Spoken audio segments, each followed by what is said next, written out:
Monza, the very name, will bring a tear to the eye of any man or any woman. Iconic in the world of motor racing. Welcome to Monza, Ferrari Mondiale finale.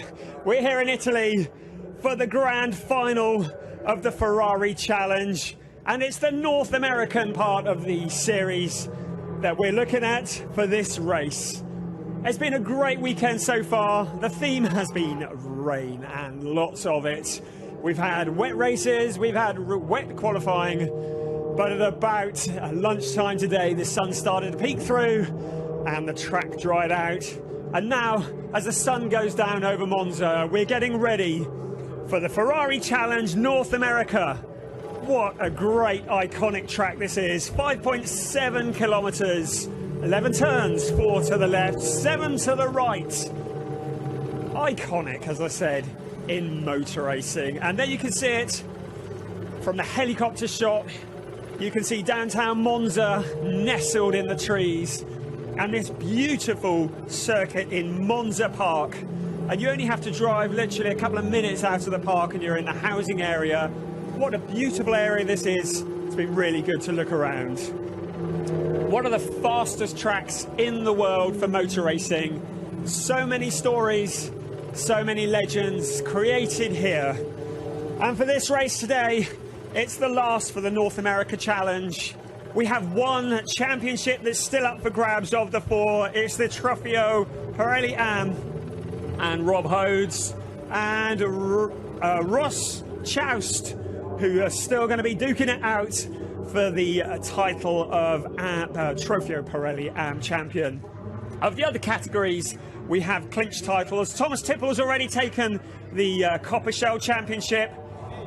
Dale Katechis has already taken.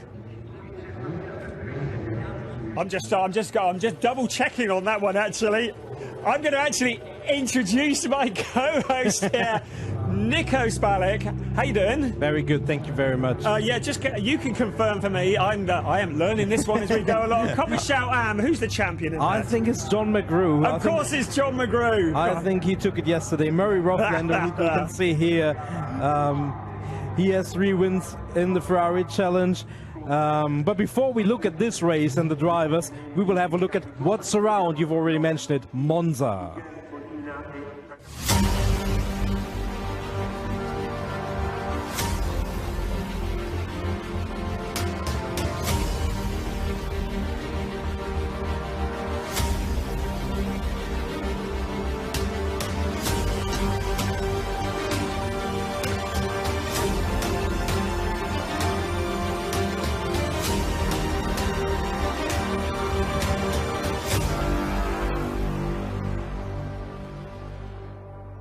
So you can see how beautiful Monza is.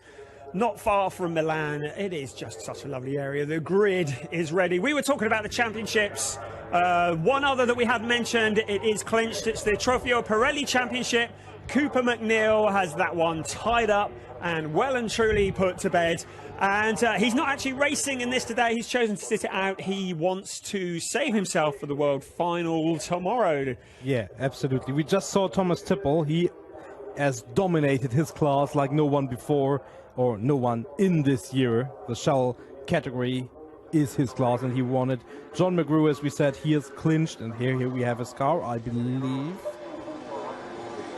Yes, that will be John McGrew. There we can see it confirmed. He is the AM champion. He became the AM champion yesterday, entered the weekend with 23 points up.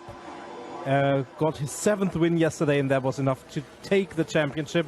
Well done, sir. So, as you said, there is only one championship to decide. Yesterday we had some great racing. Let's take a quick look at the highlights of yesterday's racing here at Monza.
So as you can see, the weather played a big part in the racing yesterday. Fortunately, as we've already mentioned, the rain has stopped. The track is drying out. There's dry patches. They're running slick tyres. Look at those beautiful slick tyres there on the Ferrari 488 pace car. Not slick tyres on the pace car.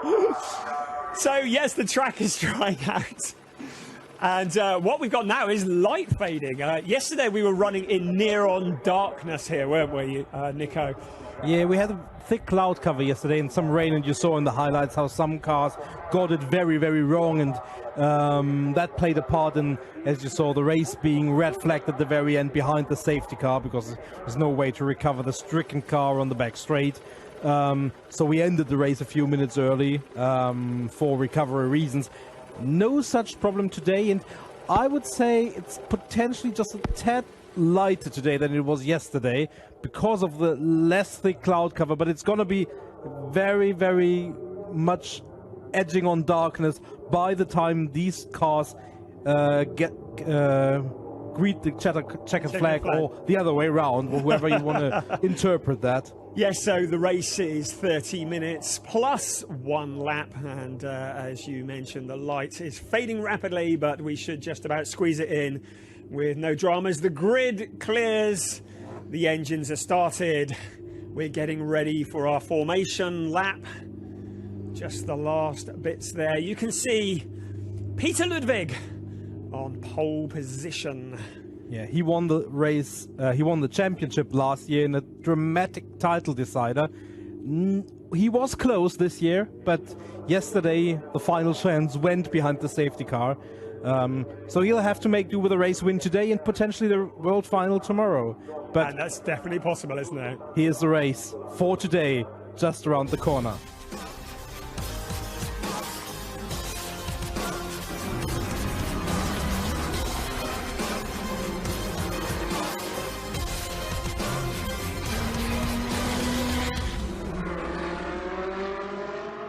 So here we go. It's Ferrari Challenge North America live from Monza. It's the second race of the weekend. Peter Ludwig on pole position from Benjamin Heights. Murray Rothlander alongside Rob Hodes and Angie King and Ross Choust. Yeah, James looking at that. So, yeah, sorry, John Boyd is next on the grid, and then Rothlander. Sorry, my grid that I've got in front of me doesn't match up with the one that's on the screen, rather embarrassingly. So, yes, Jean-Claude Sada in position 9. You can see the rest of the grid positions. In 10th, Mark Muzzo. 11th, Thomas Tipple. And 12th, John McGrew. Dale Katechis in 13th and Chris Carell 14th. Behind them, Jeff Palmero and Brian Simon. And on the next row, Mark Fuller and Theodore Giovanazzi.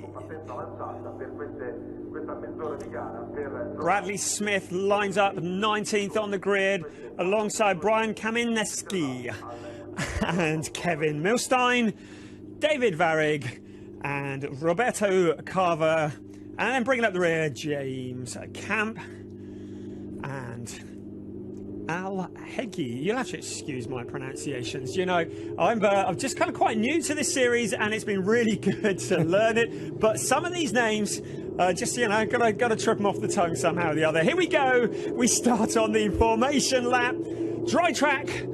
Headlights on, lights flashing, the safety car leads them away. Now this lap, critical as ever, getting those tyres up to temperature, those slick tyres, getting the brakes up to temperature. Check out our social media, hashtag Ferrari Challenge on Twitter, @Ferrari Races. Go on, why not? Check us out and drop us a message on them. Also, facebook.com/Ferrari Races. Races.ferrari.com, obviously, where we're streaming live all weekend. And they look great, don't they? Warming up, getting round the track for the formation lap here at Monza. Yeah, you can see this second chicane here. We've had some very unorthodox lines through there. Philip Brett, the master of the directissima, if you will, the direct line, clipping the first curb, clipping the second curb, and being out clean again. So he's taken... He actually shortened that racetrack by, I would say, half a mile, just by being very, very aggressive on the curbs. Yeah, and in fact, the theme of the weekend, apart from the iffy weather, has been a number of drivers exceeding track limits, having times deleted, picking up penalties, and particularly with this slippery track, track limits is an issue that has been running on all weekend, and also those white lines. That little bit of rain that's been falling on them, they are doubly slippery. We had a cracking race for the Asia Pacific Series earlier on this afternoon. If we get a race half as good as that for the Challenge North America, we are going to be in for a great race. Absolutely. As the cars come back down the rear straight behind the paddock, just reminding you, the one category which is still up for grabs is the Pirelli M. Rob Holtz in P3, Ross Charles in P5. Whoever of them wins the race is champion. As the music builds the anticipation, that's going to be the battle we're going to focus on. Obviously, all the other drivers, everyone in the paddock, on the pit lane, on the pit wall. Exciting builds. Yeah, you can see the nerves, you can see the tension. Everybody's hearts racing. Here they come into Parabolica. Side by side, everything's up to temperature. It's that drag down the home straight, ready to receive the start, and into that first corner. Stand by. This is going to be exciting. The pace car, the safety car, about to duck off into the pit lane. They are side by side, and we are ready to go racing at Monza. This is Ferrari Challenge North America. We're waiting on it. The lights are out, and we are go, go, go. Oh, Peter Ludwig with a great start, but did he accelerate too early? Was there something? He was so far ahead. He looked like he was gone, didn't he? He looked like he had checked out there. He really did. So here we go then into that first corner. It's such a pinch that we've seen many drivers coming up stuck there. They come piling through reasonably clean so far, but it's Ludwig in the lead from Benjamin Heights. Very disciplined here. Angie in the violet car. Lucky that she survived. They had it coming together yesterday in the first turn on the first lap. This time through clean and tidy like everyone else did. Rob Charles, oh, there is some cars side by side, but no harm done there. All clean and tidy still. Yeah. Which is doubly good because no driver wants to ruin their car now when tomorrow there's the big world final race. So better bring it home safe and sound rather than try to risk too much early on especially. Yeah, absolutely. And with the championship now decided, a lot of this is racing for fun. Whoever said that racing wasn't fun anyway, eh? So yes, world final day tomorrow, and you can see Benjamin Heights flashing his lights, and we have a notification. The start is under investigation. Peter Ludwig, he was very, very eager. I think they're having a look at that, and there may be penalties to follow. So at the moment, Ludwig's in the lead. Let's hope he can keep hold of it and not lose that under the stewards. You look at him there, under braking. You see a little puff of water thrown up into the air. The track is still damp. And Benjamin Heights has got the measure of him. He's well in sight. Only 0.3 of a second separating them. They complete that lap. Down into outer Parabolica and into the main straightaway past the pit lane. The two of them have pulled well clear of third place Rob Holtz.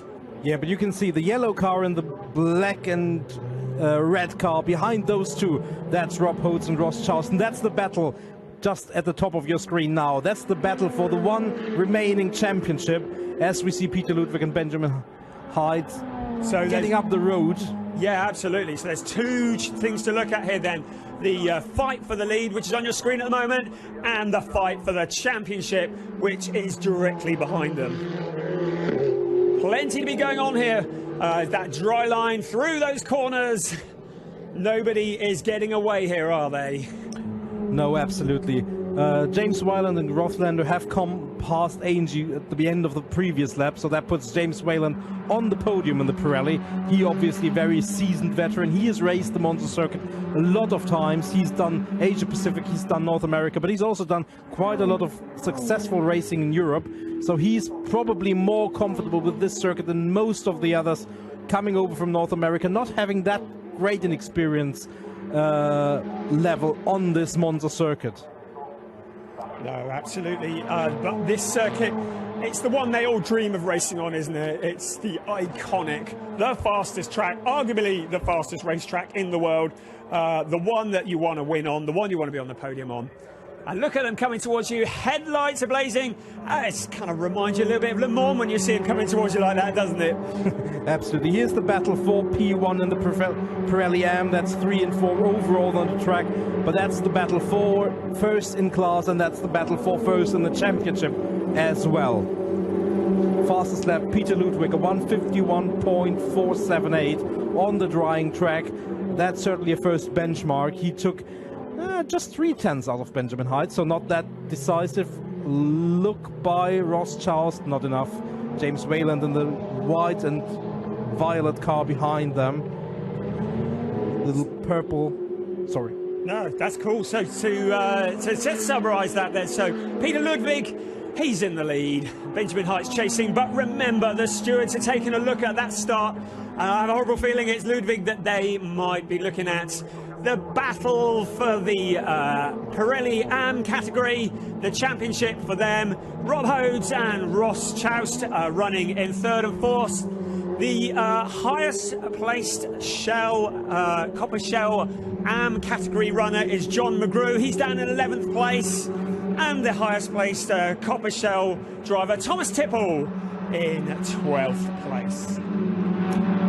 Yeah, Thomas Tipple, as we saw, dominant. And here is the replay of the start. And it just looks like Ludwig, he's so far ahead. So whatever they're looking at, it's got to be that, hasn't it? The question is was Ludwig quick on the pedal, or was Benjamin Heights slow getting away? No, he's gone, hasn't he? He's just gone. I mean, I think if he doesn't pick up a penalty for that, he's going to be very lucky. What kind of penalty would you expect for something like that if he was found to be guilty of it? Well, that would be a drive-through penalty that, because he would. I mean, we didn't see the lights in that shot, so it's difficult to really judge. But if that was before the lights went green, that's certainly a jump start. Right, now look at this battle for 3rd and 4th. It's picking up very, very nicely here. We can see Rob Howes leaving that space up the inside, and Ross Choust looking for any opportunity. Here he comes, looking up the inside, and he switches across, hitting the brakes. You see the back end of the car stepping out. The brake disc glowing red under this fading light here at the Monza circuit. And we just get on timing screen confirmation of what we have feared. Peter Ludwig's jump start drive-through penalty. But let's stay with this. Here he is in shot. But let's stay with this battle behind them. Rob House and Ross Charles. This is where potentially the championship might be decided. But obviously we're focusing for the moment on the leader, who is not going to be the leader for very long after he picks. And once he's done a drive-through, and we've got a yellow flag at turn 1. I'm not sure what's going on at turn 1 at the moment. And here we go. Who's that? Up on 2 wheels. There's in the fence as well. 355 hits the barrier. Oh, lucky to not hit the barrier. Who's that went up on 2 wheels? 355 was Dale Katechis. And that was, I thought the car that went up on 2 wheels was going over. Couldn't see Jeff who Palermo, it was. I think, based on the timing screen. Safety car is out, so everything can calm down and they can make sure the drivers are okay. It looked like it just didn't get worse at that very moment. But that was a scary sight to see that 488 airborne almost. And this track at Monza, the cars are reaching such phenomenal speeds. There's no such thing as a small accident here, really, is there? I'm presuming that with Peter Ludwig that he would not be able to serve his drive-through under the safety car, because obviously that would negate a certain amount of the penalty. So I'm guessing he's going to have to wait for the safety car to come back in before he can serve that drive-through. So our net leader at the moment is effectively Benjamin Heights. From Rob Hodes and Ross Choust, the net second and third, who are, of course, fighting for the Pirelli AM Championship. Just taking a look. Who is that again? That's Jeff. I've forgotten who it was already. I think it was Jeff Palermo, based on our timing screen, because we lost him and Dale Katakis at the same time. I'm not sure about the safety car procedure here in terms of the closure of the pit lane. I would say that he's allowed to take it now that it's been announced. Usually when it's not announced, they wait until the safety car is back in. I'm just having a look. But surely then, if he were to come in under the safety car, he could potentially lessen the penalty. Absolutely. And that would be a proper get out of jail free card. We will find out, I have no doubt. So here we go then in the pace car. The safety car. Do you know what? I'm going to have to stop calling it a pace car. my motor racing roots are a little bit more basic. The safety car comes around with the snake behind, and just while they clear the track of those two cars, fortunately, both drivers unscathed. And of course, when the safety car is out, the tyres are cooling, the brakes are cooling, and with the light fading, it's keeping the heat in those cars, isn't it? Yes, absolutely. As far as we can see, obviously the light at the end of the pit lane is currently green, so that would indicate that the driver coming in would be able to come out again. But as you said, that would definitely negate almost, or at least reduce. Absolutely. But I mean, that's sometimes the racing luck, and safety car is a special case of that. Sometimes you're lucky, sometimes you are not, and that's part of it. Let's just run through the classification by class while we have the time behind the safety car, or look at some highlights, the challenge show. As you can see, here is some great shots of the drivers before the race.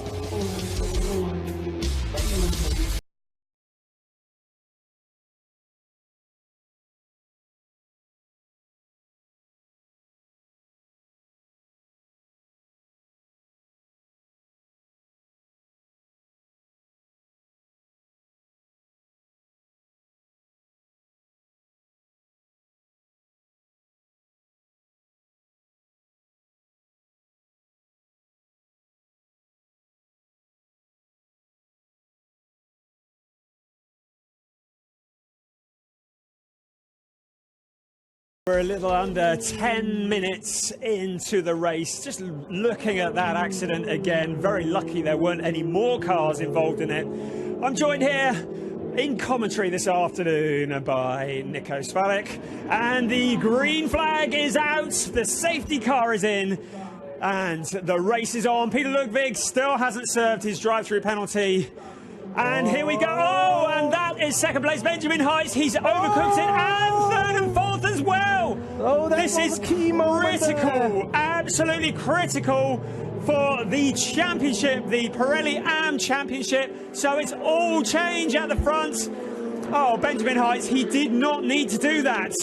Peter Ludwig is going to have to come in, serve that drive-through. He did not need to do that. Fortunately, he's regathered it and got it pointing in the right direction quite quickly. But we've had a swap around.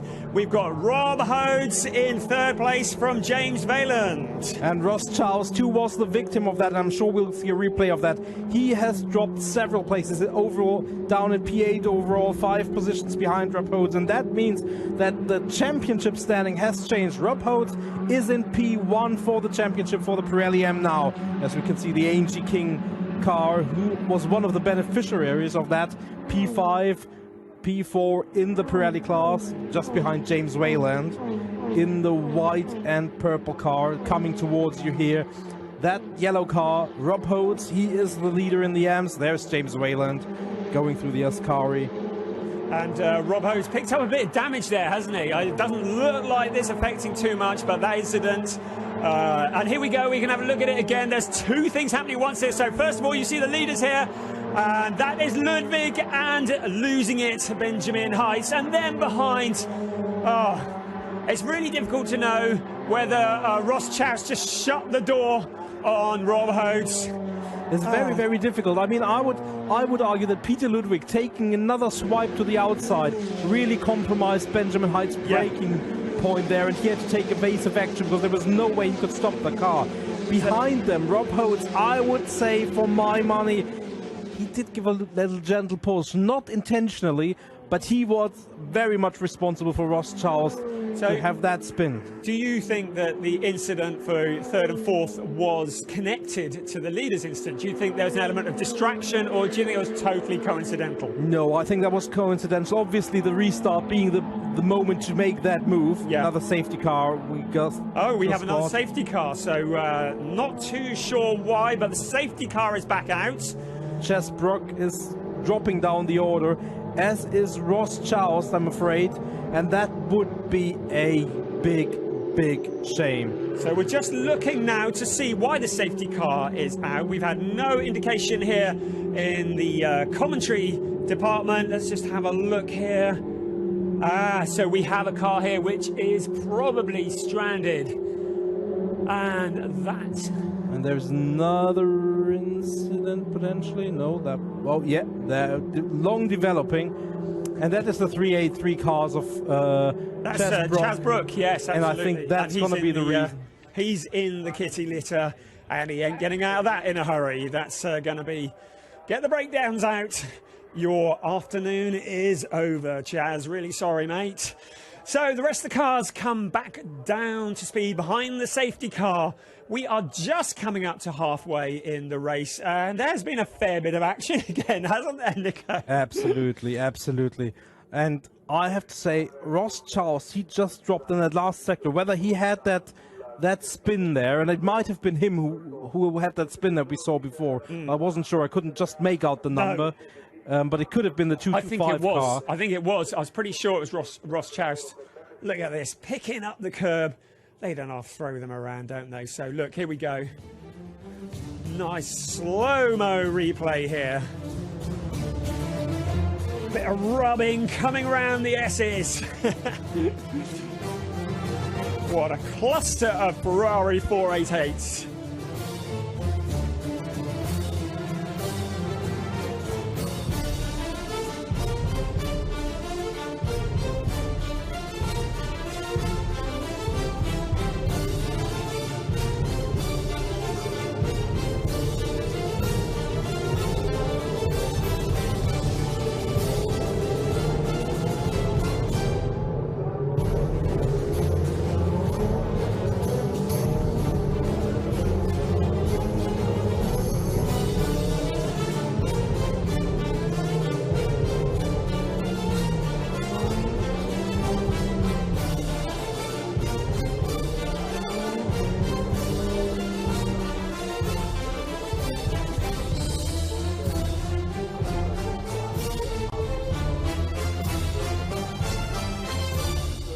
Some great shots there, some good slow-mo, and you just see how much curb a lot of these drivers are taking, how strong the suspension is on these Ferrari 488s as they go bumping across those sausage curbs.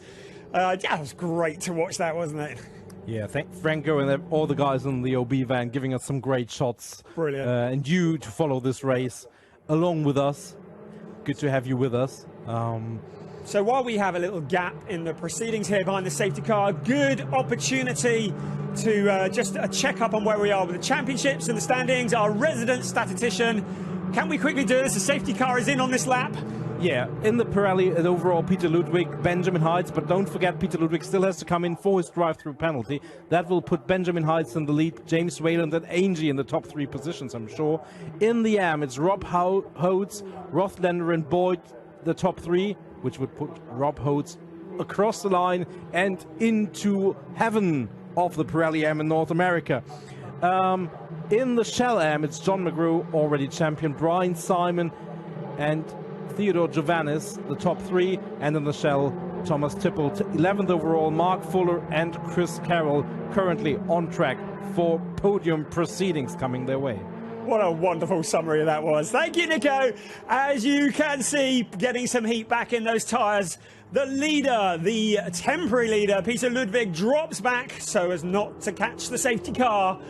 And they are bunching up. And who is that that's dropping back?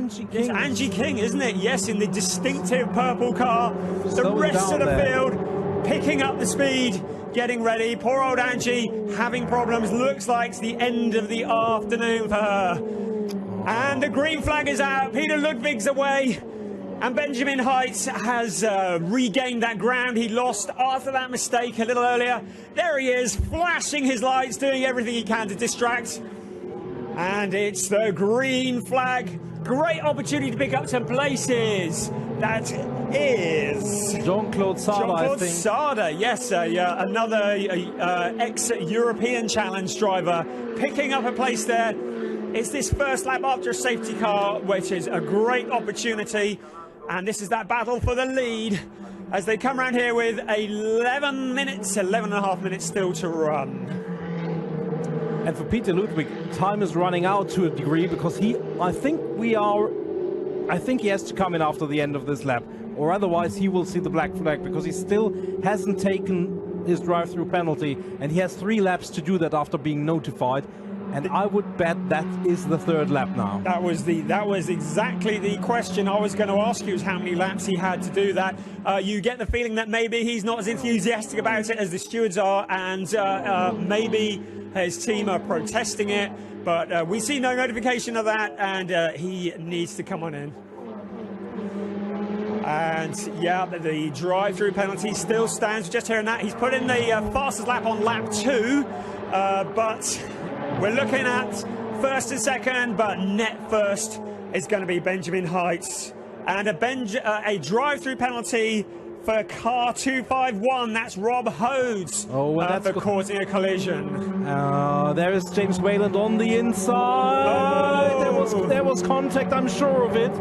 There was. They went into the corner. They came out again with 4 wheels on the wagon, so one could only assume they survived. And into the pits was that Ludwig going into the pits. I think it was to serve his drive-through. Absolutely, yeah. He drops down the order, and he won't be very happy about that. But it gives Benjamin Heights the lead. Rob Hodes, we have been notified a drive-through penalty. The problem that for him is that Ross Choust will most likely overtake him again, and that once again could mean drama in the Pirelli M class. Something that looked over and done, but it isn't. It just goes to show in racing you can never make any assumptions. Our new leader, Benjamin Heights, he's got a decent gap, nearly 2.5 seconds over Rob Hodes, who's yet to serve that drive-through penalty. And then Rothlander in 3rd place. And you see the light is fading quickly now. In the headlights you can see the mist being picked up off the track. Don't they look great, battling wheel to wheel? And Rothlander really doesn't need to be putting himself at risk at all, because that 251 car is going to be out of his way before too long. And again, he's got 3 laps in which to serve that drive-through penalty. And it'll be really interesting to see where he comes back on the track after that. We've got another one. Car 378 speeding in the pit lane. Another big no-no. That is Al Heggie. Have I pronounced that right? I think you did. I wouldn't have pronounced it any better, for sure. So yeah, Al Heggie, he is currently down in 22nd place. So not going to make a lot of difference to his afternoon, but still bad news. So bit of a bottleneck behind Rob Hodes at the moment, allowing Benjamin Heights to get away. And he's now opened up nearly 3.5 seconds, 3.4 seconds to be precise. Rob Hodes stays out for another lap. Obviously now Ross Choust will be aware of this. He just needs to carry the car home. He just does not need to make a major mistake, and the championship would go his way. I have to say, and I was very cautious before the stewards made their decision, I agree with this. You never want to see the championship decided outside of the white lines of the circuit, but I think in that case it's got to be done. That nudge was just a tad too much, and just a tad too meaningful to just let it slide. Yeah, and it's the aggression and the passion of this final round, and the fact that the championship's at stake. I've been in that stewarding position myself, and it's a pretty grim feeling having to hand out those kind of penalties. But you have to do this. It's the right thing to do, as it was the case with Peter Ludwig and that jump start, and there can't be any doubting that decision either. Anyway, we're looking at the battle for second. Benjamin Heitz has cleared off down the road, 3.5 seconds gone, but a proper bottleneck behind.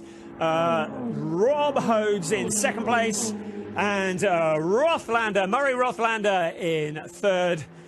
And there in the leading two Pirelli AM protagonists in this race.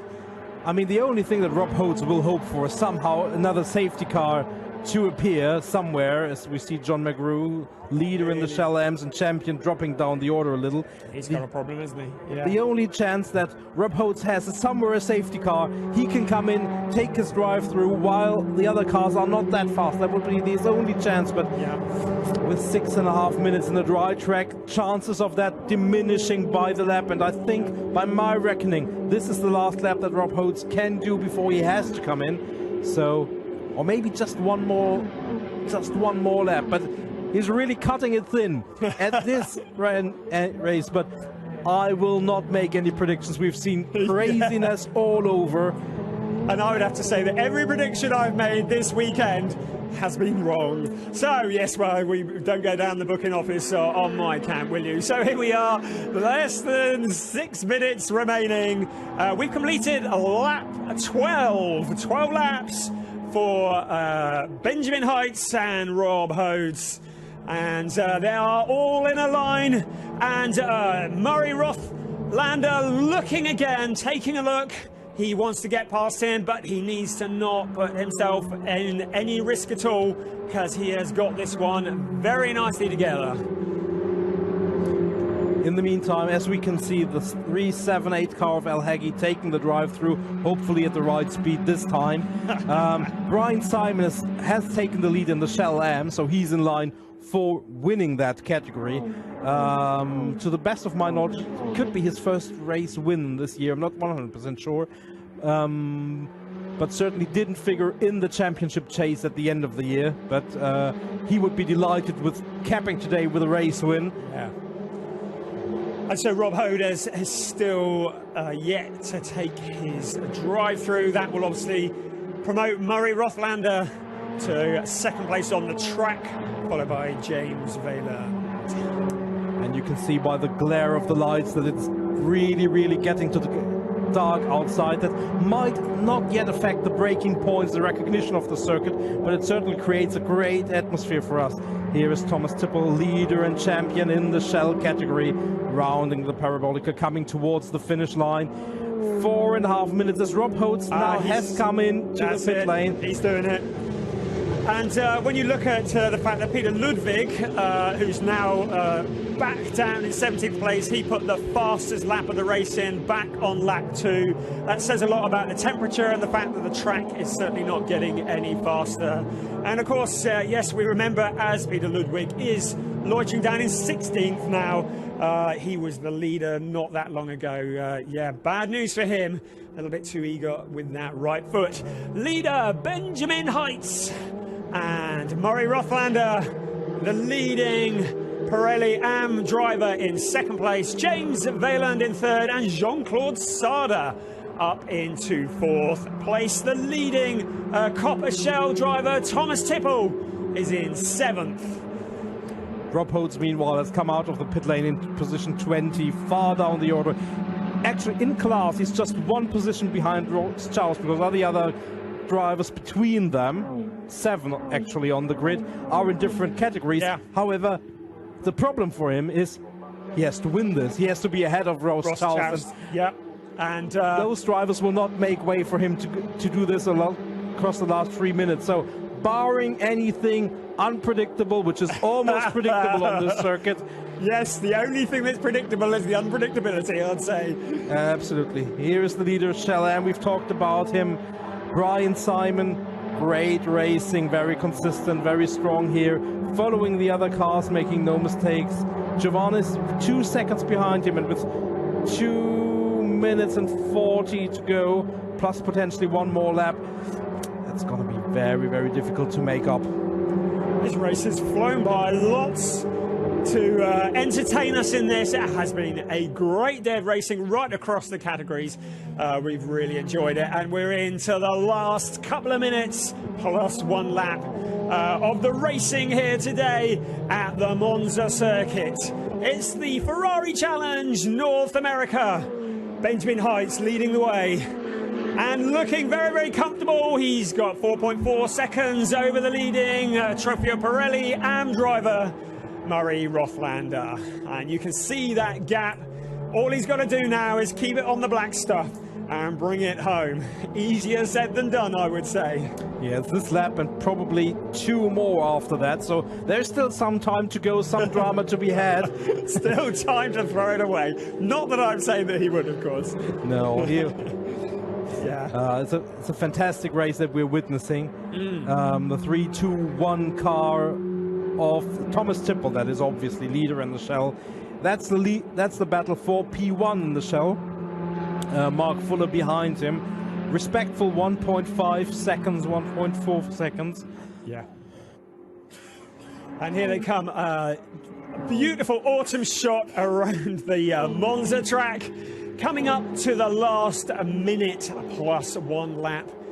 And that's just so iconic to look at. Those brake discs glowing, the headlights burning.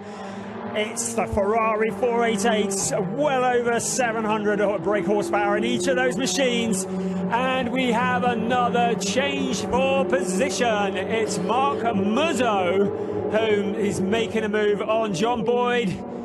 Here they come, and he's right off the track, exceeding track limits. I don't know, I'll leave that for you to decide. Onto the home straight, it's the final lap. And Benjamin Heights has just got to cruise around those last few corners, and he will be on the top step of the iconic Monza podium.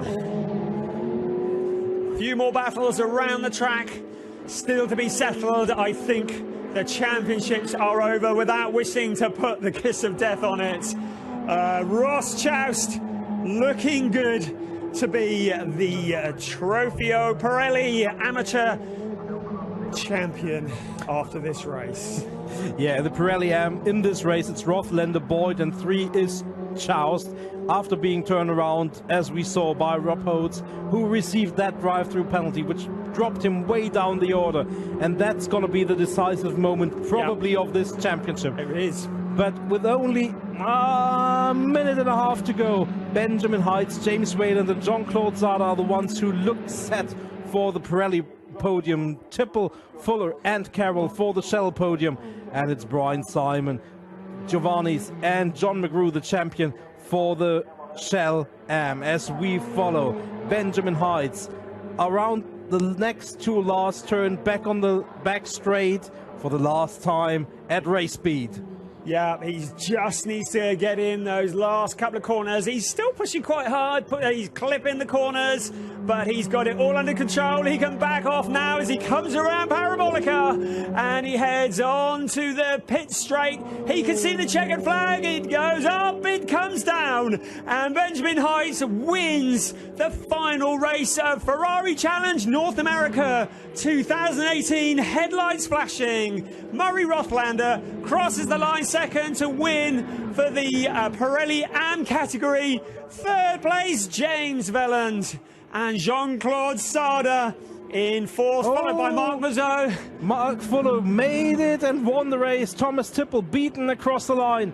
And there we wait. Where is Ross Choust? There he is. Takes the checkered flag, takes P3, takes the championship. Well Brilliant. done, sir. It's the Ferrari finale Mondiale this weekend, and tonight it's the award ceremony, the gala dinner, and there will be trophies handed out for the championships there. But it's all about the podium this afternoon, that famous Monza podium. And we have a number of drivers that are going to be on that one very, very shortly. Great race. What a good way to finish off what has been a thoroughly entertaining afternoon of racing. Absolutely. A great season. I mean, we've had like 80-something races across the 3 categories. Brilliant. Europe, North America, Asia Pacific, and it's always amazing to bring them all together, and it's great to have some championships decided in the very last race, which we always look for, that drama, and drama we had plenty here. And doesn't it say a lot about the health of the Ferrari Challenge series in total, the fact that we have 80-odd races, and that's going to be added to next year with the UK Challenge as well. So it's a growing series, isn't it? Absolutely. I mean, this event, we have over 100 drivers competing across the 3 categories.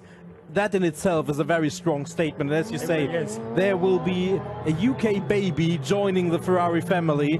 4 events next year. It's going to be great. It's going to be great fun to watch that grow in potentially an independent, full-fledged Ferrari Challenge series, eligible for the World Finals as well. But then again, as we reflect on this race, just a brief look tomorrow. 3 races, Coppa Shell M, then Coppa Shell, then the Trofeo Pirelli classes, bunched in together into one race, and it's gonna be light to flag. Who takes the flag first? He's gonna be the world champion in each class, and that is gonna be something very, very special. What a way to bring the curtain down on the season, eh? I am so excited to watch that race tomorrow. It's going to be very exciting. Don't forget, you can follow it here exactly where you're watching now. You can see that tomorrow as we look at the cars slowing down. Fastest lap of the race, just as a point of interest, was Peter Ludwig right back on lap 2 with a 1:51.478. Into the pit lane they come as the noise dies down. Hugs all around. Well done, everybody. I mean, I have to say, especially for drivers who are not that familiar with the circuit, there was a lot of disciplined racing. Some incidents, obviously, but that's unavoidable. There was nothing really gracious, nothing out of the ordinary. And there is celebration. Benjamin Heights really is getting it in the best way possible. And here he goes on the roof. Look at that. A happy man. The Chilean And I should winner. Sorry, carry on. No, the Chilean proudly with a flag on his helmet. Very proud after this performance. Stefano Guy to his right, his driver coach. Very successful, former Ferrari Italy champion when there was an Italian series. Good stuff. Oh, wonderful. Great, great performance. Murray Rothlander. All right. What an interesting looking paint scheme that is. That looks gorgeous, that car does, doesn't it? As he said, all right. All right. Well done, sir. And we all agree. So there we go. Classifications for race 2. Benjamin Heights takes that wing from Murray Rothlander. James Valand from Jean-Claude Sauder. You can see the rest of those results. It's been a cracking afternoon. Absolutely. An amazing race. Really, really exciting. A lot to watch. And let's have a look back at the highlights of this amazing race.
It's only when you look back at those highlights you realise quite how much action there was in half an hour of racing.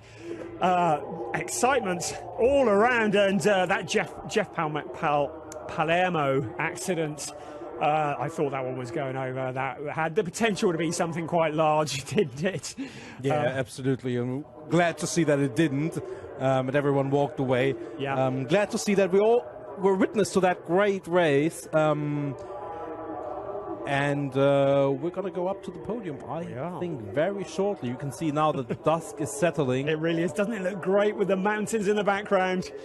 What a beautiful vision. I think that's just a cutout. I don't think that's what I can't believe that you you'd said you'd believe that. Here we go. It's time for the podium.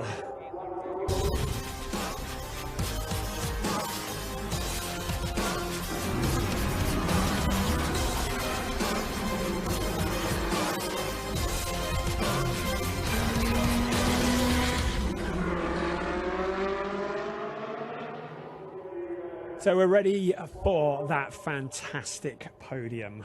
The Monza legendary podium went up there quite late last night, and it absolutely reeked of champagne. I wonder how that comes. Well, let's witness what happens now. Maybe we will find some clues about that. But I agree, it looks even more magnificent, illuminated as the light is setting, and we can just make out the podium here from our commentary positions, looking over, illuminated by the spots. From our vantage point, it's almost dark out there, isn't it? I think it's the tinted windows to a degree. That probably doesn't help. But the lights are shining on the podium. There's James Wayland. Sorry, we can see walking. Yep. You're the master of identification here. There's Benjamin Heights in the green, white, and red.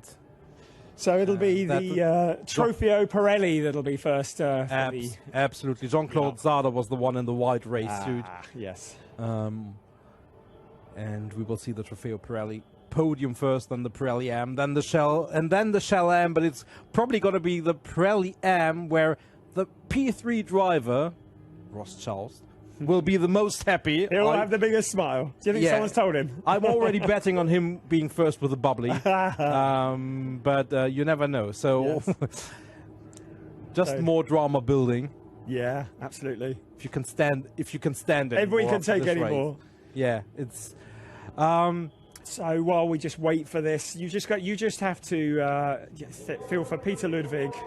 Just that little bit of enthusiasm, over-enthusiasm at the start, that could have been him. He had it so under control, didn't he? Absolutely, yeah. Here we go then. Third place, Jean-Claude Sada. Third place, that is, in the Trofeo Pirelli category. Second place, James Wayland. A handshake, a hug, and a quick moment on the top step before you get off there. And the winner of the afternoon, the Ferrari Challenge North America Trofeo Pirelli, Benjamin Heights for the national anthem.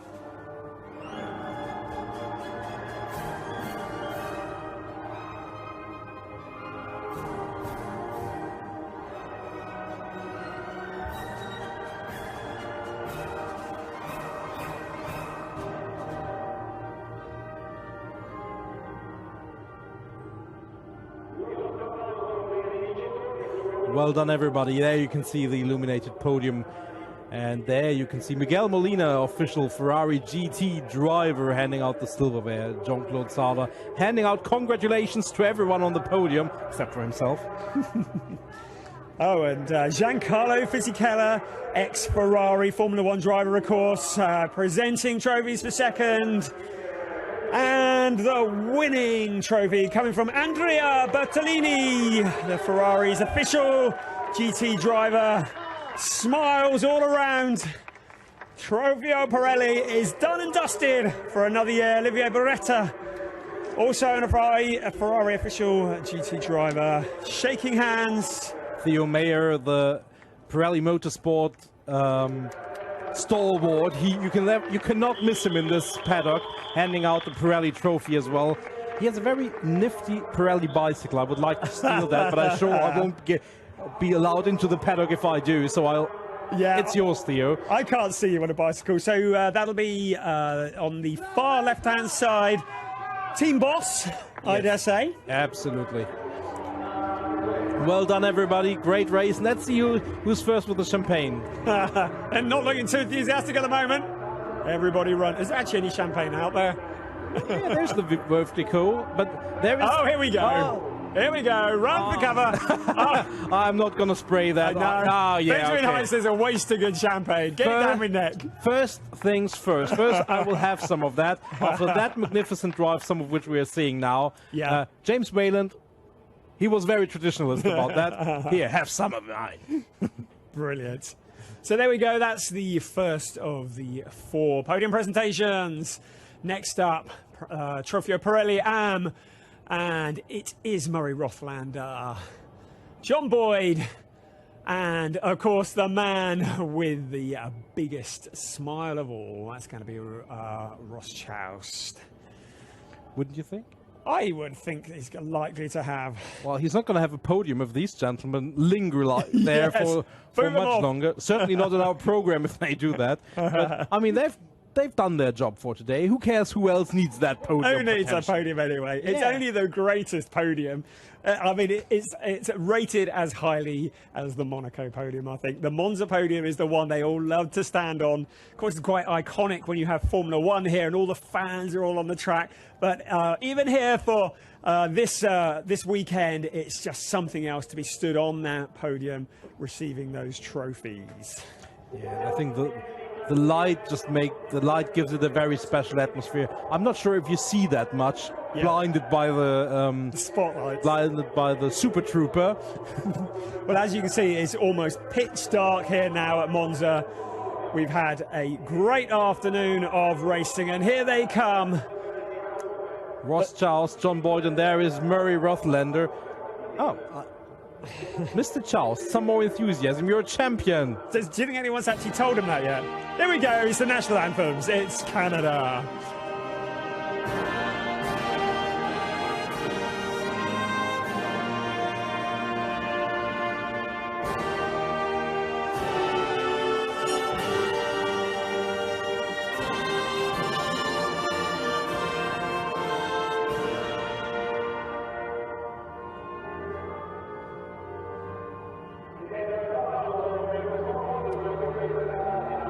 National anthem done. Here we go. Trophy presentations again. Miguel Molina, another GT driver, presenting 3rd place. I mean, that's part of what makes this event so special. You've got not only the Ferrari Challenge, you've got the GT drivers here, you have got the F1 client, you've got the FXX drivers, you've got some parts of the Formula One team. Unfortunately, neither Sepp nor Kimi this year, but still, you've got really the Ferrari family together, and that makes it such a great thing. And no, it's amazing. It's just so good, and just around the whole of this circuit this weekend, just a real sense of family as all the Ferrari strands come together for a big celebration at the end of the season. There we go. Taking the winner's trophy, Murray Rothlander. Now, let's move together. Photograph, champagne. And we're just about getting a smile from Ross Choust, or is it a grimace? No, it's a smile. Yes, sir, you are the champion of your category. And here we go then. Run for cover. It's the champagne. Ah, there is some enthusiasm. That's what we like to see. Well done. Well, however, these gentlemen still need to reserve some energy for tomorrow. Yes. There we go. Some nice slow-mo highlights of Murray Rothlander there. Beautiful looking car bumping over the curbs. Great discs glowing red. Under the Monza evening, I wouldn't say moonlight, but floodlight. Oh, well. And here we go then. This is the Copper Shell category. Mark Fuller taking the win on that one. And if I'm not misled, that's his first win, because I think Thomas Tippel has taken all the wins thus far. Has he really? I think so. Our information just says 10, but I think that means 10 race wins before coming here. He took one yesterday. Oh no, that would be 14. So I think I'm wrong about that. Pretty compulsive figures, really, isn't it? Yeah, Thomas Tippel definitely dominated. Sorry. No, that's good. And it's third place, obviously. Chris Carroll as well. We won't forget him. He did well. Finished 10th on the road, third in category. And there he is there, jumping third on the podium. Thomas Tippel in second, but the man possibly taking his first win, Mark Fuller. I can hear squealing tyres in the background. It's the national anthem.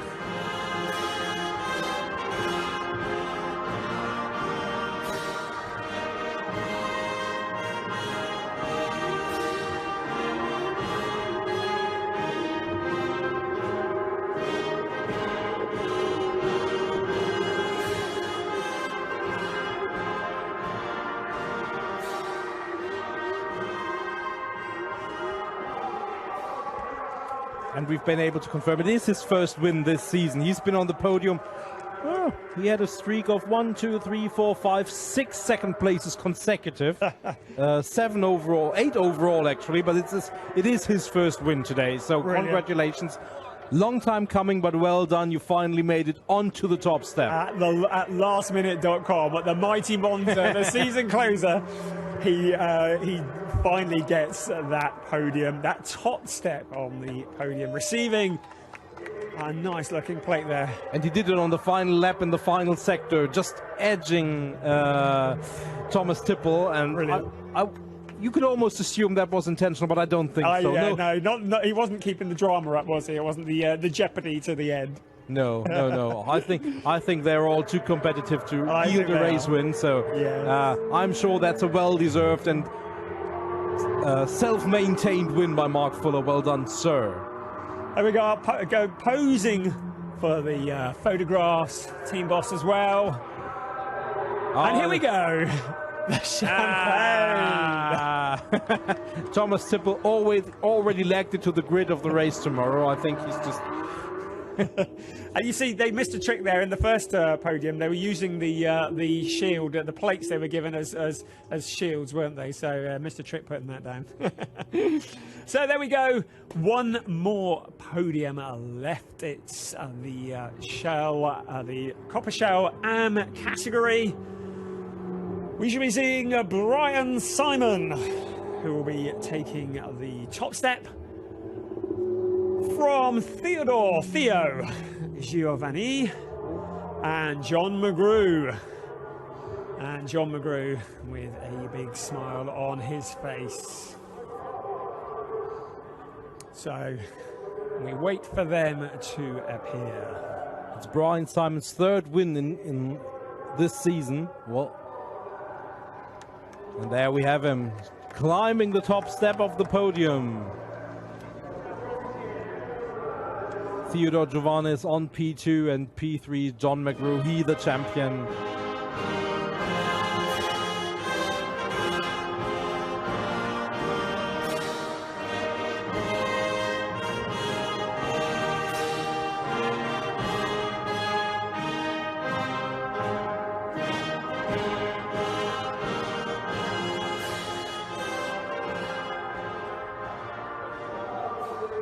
So as the American national anthem, appropriately for the Ferrari Challenge North America, rings out throughout the Monza Stadium. Trophies presented. Third place. And here we go, Giancarlo Fisichella presenting for second. And the winning trophy for Brian Simon. A great afternoon's work. And as the sun sets behind the stadium, we reflect on a wonderful afternoon of entertainment. Team boss receiving his trophy, or team representative receiving his trophy. Can't give you his name, unfortunately, but he snuggles in for the photo, team photo, all smiles. Well done. What a beautiful picture with the shades backdrop. And now, for the final time today, Verfly Kiko. Oh, The champagne. I think they found someone that they still owed something.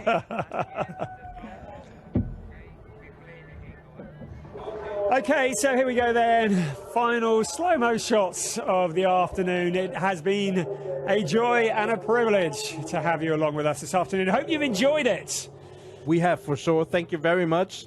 As night descends on the Monza circuit, from both myself, Brian Oliver, and Nico Salek, we say good night. Thank you for joining us. We'll see you tomorrow bright and early for more of the same.